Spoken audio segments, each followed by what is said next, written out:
Good morning दोस्तों। CD R K Saini BEd classes YouTube channel पर आप सभी का हार्दिक स्वागत है, अभिनंदन है। देखिए, हम अध्ययन कर रहे हैं समकालीन भारत और शिक्षा। देखिए, जो आपका पेपर है समकालीन भारत और शिक्षा, इस पेपर के अंतर्गत जो हमारे भारतीय समाज में जो समकालीन शिक्षाएं हैं, जो प्राचीन काल से वर्तमान समय तक शिक्षा का विकास क्रम रहा, उस विकास क्रम के बारे में और जो हमारी शिक्षाएं हैं, शिक्षा की क्या प्रकृति है, इसके क्या उद्देश्य हैं, इन सब का अध्ययन हमारा प्रतिदिन लाइव क्लास के माध्यम से चल रहा है। तो देखिए, आज की जो हमारी लाइव क्लास होने जा रही है, इस लाइव क्लास में हम सार्वभौमिक शिक्षा के लक्ष्य, देखिए सार्वभौमिक शिक्षा के क्या क्या लक्ष्य हैं, जिनके माध्यम से जो शिक्षा का लक्ष्य है वो प्राप्त करने का प्रयास किया जाता है। यहाँ पर लक्ष्य के स्थान पर उद्देश्य भी आ जाए तो आपको कंफ्यूजन नहीं होना है। आपकी परीक्षा में सार्वभौमिक शिक्षा के उद्देश्य भी आ सकते हैं या सार्वभौमिक शिक्षा के कौन कौन से लक्ष्य हैं स्पष्ट कीजिए। तो आप सब बने रहें हमारे साथ हमारे YouTube चैनल पर CD R K Saini BEd classes में। देखते हैं सार्वभौमिक शिक्षा के लक्ष्य। देखिए, सार्वभौमिक शिक्षा का प्रथम लक्ष्य है कि जो सार्वभौमिक शिक्षा होती है वो शिक्षा से वंचित, देखिए शिक्षा से वंचित सभी वर्गों से तात्पर्य जो निर्बल वर्ग है, जिन स्थानों पर शिक्षा पहुंच नहीं सकती या किसी ऐसे समुदाय से विलोम रखते हैं जहां पर शिक्षा का पूर्णतः अभाव है। कई समाज के वर्ग ऐसे हैं जो शिक्षा प्राप्ति से अभी दूर है। तो सभी वर्गों को शिक्षा की मुख्य धारा से जोड़ने का लक्ष्य सार्वभौमिक शिक्षा का है। देखिए, सार्वभौमिक शिक्षा के माध्यम से जो वंचित बालक हैं, उन बालकों को यदि शिक्षा मिलेगी तो वो भी आगे बढ़ेंगे, वो खुद का भी विकास करेंगे और परिवार का विकास करते हुए भारतीय समुदाय का भी विकास करेंगे। तो सार्वभौमिक शिक्षा के अंतर्गत सार्वभौमिक शिक्षा का प्रथम लक्ष्य शिक्षा से वंचित सभी वर्गों को शिक्षा की मुख्य धारा से जोड़ना है। दूसरा उद्देश्य है निरक्षरता में कमी लाना है। देखिए, निरक्षरता में कमी लाना है। आप सभी को पता है वर्तमान समय में भी हमारे देश में शिक्षा का प्रतिशत बहुत कम है और यह धीरे धीरे आगे बढ़ रहा है, लेकिन शिक्षा के प्रतिशत में जितनी अपेक्षाएं हैं उतनी नहीं बढ़ पा रही है और पुरुषों की अपेक्षा महिलाओं का शिक्षा प्रतिशत तो बहुत ही न्यून मात्रा में है। पुरुषों का तो फिर भी अच्छा है, लेकिन जो भारतीय समाज की, भारतीय समुदाय की जो महिलाएं हैं, वो महिलाएं अभी तक भी निरक्षर है और उनको आगे बढ़ाने का प्रयास सार्वभौमिक शिक्षा के माध्यम से ही किया जा सकता है। तो सार्वभौमिक शिक्षा का दूसरा लक्ष्य हुआ निरक्षरता में कमी लाना। देखिए, निरक्षरता में कमी आएगी ना जब भी हमारा भारतीय समाज शिक्षित होगा और शिक्षा क्षेत्र में प्रगति करेगा। जो जीवन जीने का जो क्षेत्र होता है, जीविका उपार्जन का जो क्षेत्र होता है, उसमें वो अच्छा जीविका उपार्जन करेगा और अपने व्यक्तित्व का अच्छा विकास करेगा। इसके बाद सार्वभौमिक शिक्षा का थर्ड लक्ष्य है 6 से 14 वर्ष के सभी बालकों को प्रारंभिक शिक्षा प्रदान करना। देखिए, प्रारंभिक शिक्षा क्या होती है? देखिए, हम बालक को सबसे पहले प्रवेश कक्षा 1 में कराते हैं और जब बालक की उम्र 6 से 14 वर्ष तक होती है, 6 से 14 वर्ष के बालकों को प्रारंभिक शिक्षा प्रदान की जाती है। 6 से 14 वर्ष का बालक कक्षा 1 में प्रवेश लेता है और कक्षा 8 तक आते आते उसकी उम्र 14 साल हो जाती है। तो बालक की 6 से 14 साल में प्राप्त होने वाली शिक्षा प्रारंभिक शिक्षा कहलाती है। और इस प्रारंभिक शिक्षा में जो बालक होते हैं, बालिकाएं होती है, चाहे वो किसी भी वर्ग से हो, सभी को शिक्षा प्रदान करना सार्वभौमिक शिक्षा का लक्ष्य है। सार्वभौमिक शिक्षा के माध्यम से जो 6 से 14 वर्ष के बालक है, यदि वो शिक्षा ग्रहण कर लेंगे तो वो हमारे भारतीय समाज को आगे बढ़ाने में सहयोग प्रदान करेंगे। आप सभी को पता होना चाहिए, जो बालक होते हैं वो बालक राष्ट्र के आधार स्तंभ होते हैं, राष्ट्र के फ्यूचर होते हैं, और उन्हीं के आधार पर हमारा पूरा राष्ट्र टिका हुआ रहता है। क्योंकि बालक ही आगे जाकर देश का विकास करते हैं, देश के भावी नागरिक बनते हैं, युवा बनते हैं, नेता बनते हैं और देश को चलाने में सहयोग प्रदान करते हैं। तो थर्ड उद्देश्य 6 से 14 वर्ष के सभी बालकों को प्रारंभिक शिक्षा प्रदान करना सार्वभौमिक शिक्षा का लक्ष्य है। इसके बाद फोर्थ उद्देश्य है अनौपचारिक एवं औपचारिक शिक्षा कार्यक्रमों के द्वारा प्रारंभिक शिक्षा के लक्ष्यों को पूरा करना। देखिए, प्रारंभिक शिक्षा के लक्ष्यों को पूरा करना, देखिए आप सभी को पता है शिक्षा का लक्ष्य होता है और शिक्षा के लक्ष्यों के द्वारा जो उद्देश्य निर्धारित किए जाते हैं उन उद्देश्यों की पूर्ति की जाती है। तो सार्वभौमिक शिक्षा के माध्यम से भी बालकों की जो प्रारंभिक शिक्षा है, उस प्रारंभिक शिक्षा के माध्यम से जो लक्ष्य निर्धारित किए जाते हैं उन लक्ष्यों की प्राप्ति हेतु प्रयास किया जाता है। और देखिए, ये प्रयास हम जो हमारी शिक्षा है अनौपचारिक और औपचारिक किसी भी प्रकार से बालकों को शिक्षा प्रदान करे प्रारंभिक शिक्षा के लक्ष्यों को प्राप्त किया जा सकता है। देखिए, बालकों को विद्यालय भेजकर या घर पर एन केन प्रकारेण छात्रों को बालकों को शिक्षित करवाना सार्वभौमिक शिक्षा का लक्ष्य होता है। और इस लक्ष्य की प्राप्ति होने पर ही हमारे देश का विकास होता है। देखिए, ये हमारे चैनल का कीवर्ड है CDRK सैनी। आप मेरे इस कीवर्ड द्वारा CDRK सैनी कीवर्ड द्वारा मेरे सभी YouTube चैनल्स को, चाहे आप गूगल पर, YouTube पर या विडमेट पर या फेसबुक पर CDRK सैनी कीवर्ड द्वारा सर्च कर सकते हैं।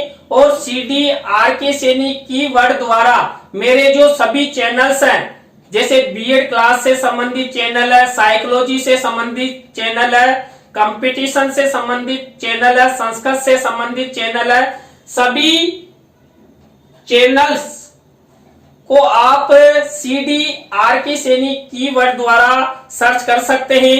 इसके बाद नेक्स्ट है 5वां सार्वभौमिक शिक्षा का लक्ष्य है शिक्षा के समान अवसर उपलब्ध कराना। देखिए, सार्वभौमिक शिक्षा का जो हमने प्रथम लक्ष्य का अध्ययन किया था कि वंचित वर्गों को शिक्षा प्रदान करना, तो जो सार्वभौमिक शिक्षा होती है यह शिक्षा सभी प्रकार के वर्गों के बालक बालिकाओं को बिना किसी भेदभाव के समान शिक्षा के अवसर उपलब्ध कराती है।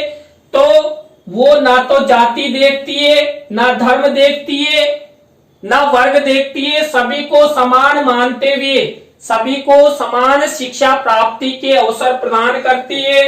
इसके बाद छठा लक्ष्य है स्त्रियों को शिक्षा प्रदान कर उन्हें जागरूक करना। देखिए, सार्वभौमिक शिक्षा के लक्ष्य के माध्यम से स्त्रियां हैं, महिलाएं हैं, उन महिलाओं को शिक्षा प्रदान कर उन्हें जागरूक किया जा सकता है।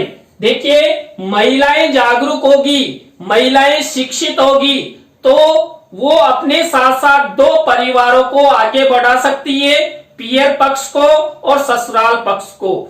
इसलिए महिलाओं का शिक्षित होना बहुत आवश्यक है।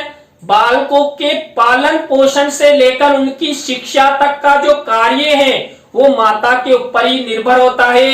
इसलिए जो महिलाएं हैं, जो स्त्रियां हैं, उनकी शिक्षा अति आवश्यक है।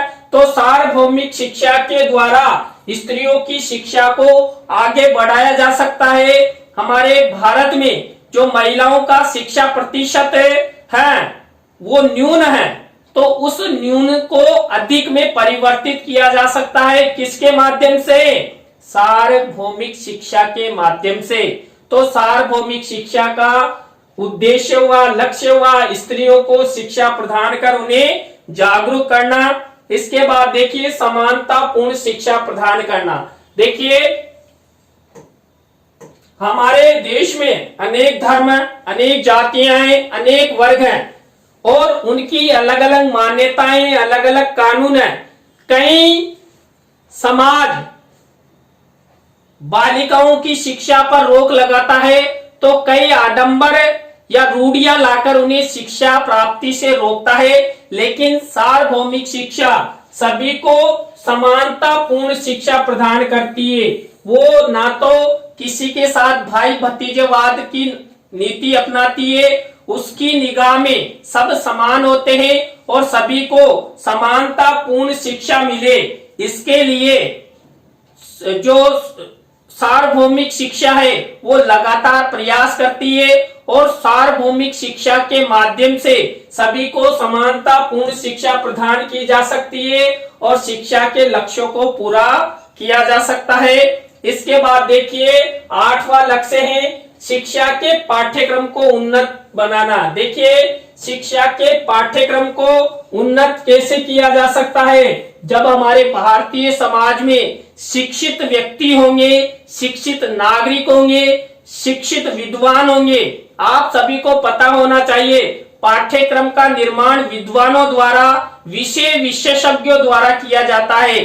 जब हमारे समाज में शिक्षा बढ़ेगी तो हमारे समाज में विषय विशेषज्ञों का जन्म होगा, प्रतिभाओं का जन्म होगा और वो जो पाठ्यक्रम है उस पाठ्यक्रम में वर्तमान जीवन की आवश्यकताओं के अनुसार कुछ नया परिवर्तन करने का विचार, दृष्टिकोण उनके मन में आएगा, जिससे जो हमारा पाठ्यक्रम रहता है, आप सभी को पता है प्रत्येक कक्षा का पाठ्यक्रम फिक्स होता है, निर्धारित होता है, जो सत्र आरंभ से लेकर सत्र पर्यंत तक बालकों को पढ़ाया जाता है और उस पाठ्यक्रम के द्वारा ही छात्रों में अधिगम होता है और अधिगम से ज्ञान की प्राप्ति होती है और ज्ञान बढ़ने से जो बालक होते हैं, जो युवा होते हैं, वो अपने लक्ष्यों, अपने सपनों को पूरा करने में शिक्षा के माध्यम से पूरा करने का प्रयास करते हैं। तो शिक्षा के पाठ्यक्रम को उन्नत बनाने का उद्देश्य सार्वभौमिक शिक्षा का लक्ष्य है। इसके बाद देखिए 9वां सार्वभौमिक शिक्षा का लक्ष्य है शिक्षा को भावी जीवन, देखिए भावी जीवन के लिए उपयोगी बनाना। भावी जीवन के लिए उपयोगी बनाने का उद्देश्य, लक्ष्य सार्वभौमिक शिक्षा का है। देखिए हम सब शिक्षा प्राप्त करते हैं और शिक्षा के द्वारा ही हम अपने जीवन का भावी निर्माण करते हैं, भावी सपने, भावी उद्देश्य, भावी लक्ष्य निर्धारित करते हैं और वो सब हम शिक्षा के माध्यम से ही पूरे कर सकते हैं। तो इसलिए जो शिक्षा है उस शिक्षा के द्वारा हम उन उद्देश्यों, उन लक्ष्यों, उन सपनों को साकार कर सकते हैं, प्राप्त कर सकते हैं। तो सार्वभौमिक शिक्षा के द्वारा जो बालक है, युवा है, उन सबका भावी जीवन निर्माण हो सकता है। किसके माध्यम से? शिक्षा के माध्यम से। तो इसलिए सार्वभौमिक शिक्षा का लक्ष्य शिक्षा को भावी जीवन के लिए उपयोगी बनाने का लक्ष्य रखा गया है। इसके बाद 10वां सार्वभौमिक शिक्षा का लक्ष्य है समावेशित बालकों को समान शिक्षा प्रदान करना। देखिए जो समावेशित बालक होते हैं, समावेशित बालकों से संबंधित आपके बीएड पाठ्यक्रम में एक पेपर चलता है समावेशी विद्यालय का निर्माण। इस पेपर के अंतर्गत समावेशित बालकों के बारे में संपूर्ण पेपर में चर्चा की गई है और आप समावेशित बालकों से संबंधित अध्ययन करना चाहते हैं तो हमारे YouTube चैनल का भ्रमण करें। वहां पर समावेशित बालकों के बारे में, समावेशी शिक्षा के बारे में अच्छा ज्ञान प्राप्त कर सकते हैं। तो देखिए जो समावेशित बालक होते हैं वो बालक शिक्षा की मुख्य धारा से दूर होते हैं। तो देखिए, जो सार्वभौमिक शिक्षा है, वो सार्वभौमिक शिक्षा समावेशित बालकों को समान शिक्षा का अवसर प्रदान कर जो शिक्षा की मुख्य धारा है, इस मुख्य धारा से जोड़ने का प्रयास सार्वभौमिक शिक्षा करती है।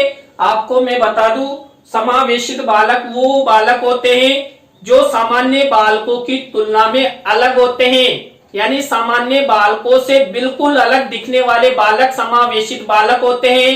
समावेशित बालक विकलांग भी हो सकते हैं, दिव्यांग भी हो सकते हैं, मानसिक रूप से विकृत भी हो सकते हैं, या पिछड़े हुए बालक भी हो सकते हैं, शारीरिक अपंगता वाले अक्षमतावान बालक भी हो सकते हैं। तो इस प्रकार के बालकों को सार्वभौमिक शिक्षा के माध्यम से शिक्षा प्रदान कर उनको समान शिक्षा प्रदान करते हुए शिक्षा की मुख्य धारा से जोड़ा जा सकता है। इसके बाद शिक्षा की पहुंच प्रत्येक स्थान एवं प्रत्येक क्षेत्र में उपलब्ध कराना। देखिए, जो सार्वभौमिक शिक्षा है, इस सार्वभौमिक शिक्षा के माध्यम से जो शिक्षा की पहुंच है वो प्रत्येक वर्ग तक, प्रत्येक स्थान तक, प्रत्येक क्षेत्र में, चाहे समुद्री इलाका हो या आदिवासी इलाका हो, सभी क्षेत्रों में, सभी स्थानों पर शिक्षा पहुंचाना सार्वभौमिक शिक्षा का लक्ष्य है। इसके माध्यम से हम शिक्षा को आगे बढ़ा सकते हैं और बालकों को शिक्षा प्रदान करते हुए जो बालकों ने अपने भावी जीवन निर्माण हेतु जो लक्ष्य निर्धारित किए हैं, वो हम सब सार्वभौमिक शिक्षा के माध्यम से पूरा कर सकते हैं। तो आप सभी को बहुत बहुत धन्यवाद जो आप सब मेरी लाइव क्लास से जुड़े रहे। कल इसी समय नए टॉपिक के साथ हम आपसे फिर मिलेंगे। आप सभी को पुनः धन्यवाद। बाय।